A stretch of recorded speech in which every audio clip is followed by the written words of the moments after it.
Assalamualaikum warahmatullahi wabarakatuh. Kami dari kelompok 8 kelas 11 Akritan B yang beranggotakan Kiki Nur Rohim, Dwi Mas Chandra Karim, Istiana Prismasari.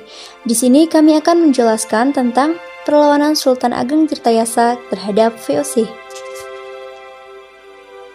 Sultan Ageng Tirtayasa melawan VOC. Biografi singkat Sultan Ageng Tirtayasa. Pada 1651 Masehi, seorang bernama Pangeran Surya naik menjadi pemimpin Kesultanan Banten dan bergelar Sultan Ageng Tirtayasa.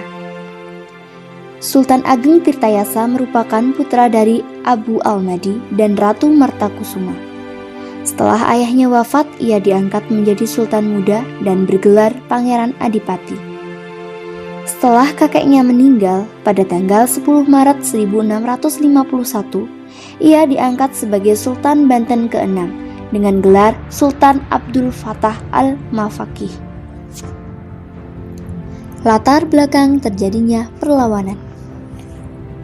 Pada masa itu, Kesultanan Banten dapat mengungguli Makassar dan Aceh sebagai bandar perdagangan lada di Kepulauan Indonesia. Kondisi ini memicu konflik kepentingan dengan VOC di Batavia. Sultan Ageng Tirtayasa telah melakukan beberapa strategis untuk memulihkan kembali Banten sebagai bandar perdagangan internasional. Yang pertama, mengundang para pedagang dari Inggris, Prancis, Denmark, dan Portugis berdagang di Banten. 2. Meluaskan interaksi dagang dengan bangsa Cina, India, dan Persia. 3. Mengirim beberapa kapal dengan maksud mengganggu VOC. 4. Membuat saluran irigasi sepanjang sungai ujung Jawa sampai Pontang yang ditunjukkan sebagai persiapan suplai perang dan pengairan sawah.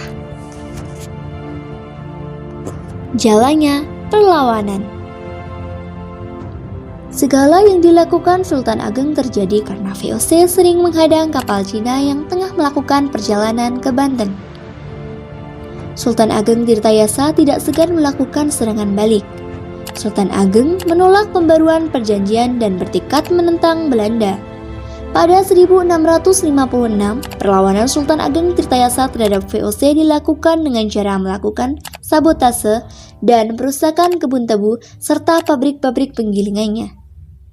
Tentara Banten juga membakar kampung-kampung yang digunakan sebagai serang pertahanan Belanda. Di samping itu, kerajaan Banten juga berhasil menguasai sejumlah kapal VOC dan beberapa pos penting. Sekitar sebelum tahun 1671, terjadi konflik di dalam istana dan Sultan Ageng Tirtayasa memilih untuk pindah kediaman di luar Banten. Di tengah konflik, pada 1671, Sultan Ageng memerintahkan salah satu putranya, yaitu Sultan Haji. Sultan Haji menjadi orang yang mengurus masalah dalam negeri. Pengangkatan ini menguntungkan VOC. Sultan Haji merebut kekuasaan Banten dan menjadi raja di Istana Surosowan pada 1681. Sebagai imbal balik, Kesultanan Banten mesti memberikan daerah Cirebon, monopoli lada, diambil alih oleh VOC. Pasukan Banten di pantai Priangan ditarik mundur. VOC meminta 600.000 ringgit jika mengingkarinya. Pada tahun 1681, VOC atas nama Sultan Haji berhasil merebut Kesultanan Banten. Istana Surosowan berhasil dikuasai. Sultan Haji berhasil menjadi Sultan Banten yang berkedudukan di Istana Surosowan. Sultan Ageng Tirtayasa kemudian membangun istana baru yang berpusat di Tirtayasa. Pembahasan akhir perlawanan. Sultan Ageng Tirtayasa beserta rakyatnya mengikuti jalur berniat mengambil kembali Kesultanan Banten. Pada 1682, Sultan Haji mulai terdesak oleh serangan pasukan Sultan Ageng. VOC datang memberikan bantuan kepada Sultan Haji. Pasukan Sultan Ageng dipukul mundur kala itu dan pemimpinnya dijadikan sebagai buronan.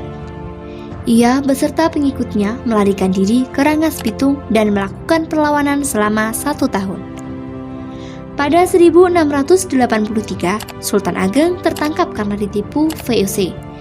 Ia ditahan oleh Belanda di penjara daerah Batavia sampai 1692, tepat ketika dirinya tutup usia.